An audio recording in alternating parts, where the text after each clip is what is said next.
Hello, everyone. I'm Jingfeng Yao, a second-year PhD student from Huazhong University of Science and Technology, supervised by Professor Xingong Wang.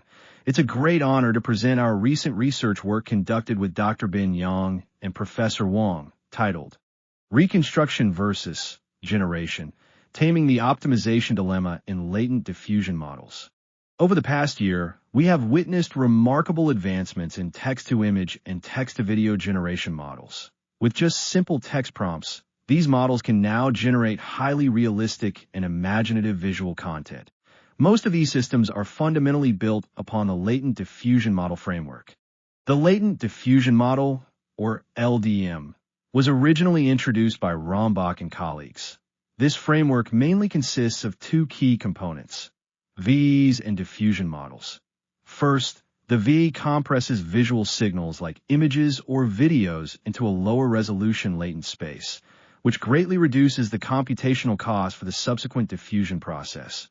Then, diffusion models, typically using architectures such as UNet or diffusion transformers, that perform the actual generation in this compressed latent space.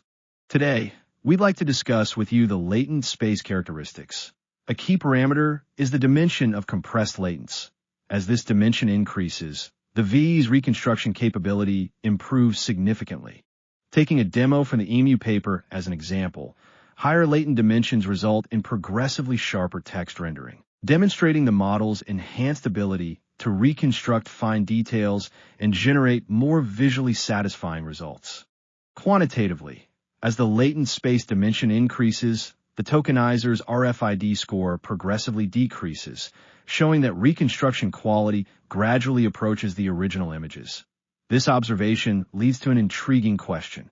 If we train a diffusion model using a higher dimensional tokenizer with better reconstruction ability, should we expect improved generation performance? Surprisingly, the answer is no. In fact, as the dimension increases, the diffusion model's generated FID score rises sharply, indicating a significant degradation in generation quality. Previous research has found this surprising trade-off and developed practical solutions. For example, in the Sana model, Xia's team observed that while higher dimensions improve reconstruction, they actually hurt generation quality. Their approach was to choose a balanced dimension while improving reconstruction through better DC designs and training methods. Meanwhile, Esser's team demonstrated a different approach with SD3. They showed that through increased model capacity and training, computation, the generation quality at higher dimensions could be significantly improved, proving high-dimensional latents can indeed produce superior results when properly scaled. Despite these advances, we still face this fundamental trade-off between reconstruction fidelity and generation quality. This leads us to a pivotal question. Can we find a more principled solution to this optimization dilemma? Recent breakthroughs provide valuable insights. You et al. Demonstrated that in discrete VQVS, while larger codebook sizes enhance reconstruction, they unexpectedly degrade generation performance, a phenomenon closely tied to codebook utilization rates. This discovery prompted our key investigation. Does this paradox persist in continuous domains? Our visualization of continuous latent spaces revealed a remarkable pattern. As dimensionality increases, the feature distribution becomes increasingly non-uniform, with representations forming tighter clusters. Our initial approach explored various mathematical constraints, including KL divergence regularization. However, we observed a critical limitation. None of these methods substantially enhanced generation quality, so we pivoted to a completely different path: data-driven learning.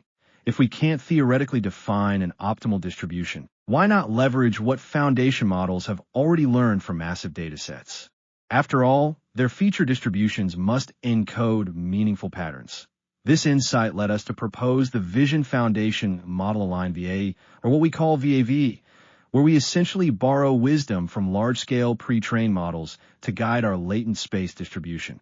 Mathematically, we formulate our approach as a plug-and-play vision foundation, VF, loss function with two core components.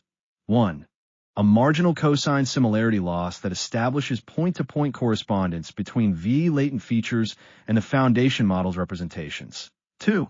a distance matrix loss that ensures global distribution consistency, inspired by GN training dynamics. We further enhance the VF loss with adaptive gradient alignment. This elegant modification provides two key benefits. It substantially reduces hyperparameter sensitivity and makes the system more robust for practical deployment. Let's examine its performance across different dimensions. We conduct ablation studies using the standard LDMV architecture, with reconstruction quality on the left and generation performance on the right. As the dimension increases from 16 to 64, we observe that the VF loss achieves significant gains in generation quality while preserving near-identical reconstruction fidelity. Notably, the improvement in generation fidelity becomes even more pronounced at higher dimensions. Furthermore, the VF loss enables remarkably faster convergence in high-dimensional latent spaces. Besides, the scalability analysis shows Va-Vae maintains its performance advantage as we scale up DIP models, outperforming conventional approaches by an increasing margin at larger model sizes. This demonstrates its unique suitability for next-generation foundation models. To further investigate the impact of VF loss on latent space distributions, we conducted comparative analyses across different dimensionalities. The first row represents 32-dimensional latent space, while the second row shows 64-dimensional cases. Our findings reveal that after alignment with vision foundation models like DINOV2 or MV, the latent distributions demonstrate significant improvements.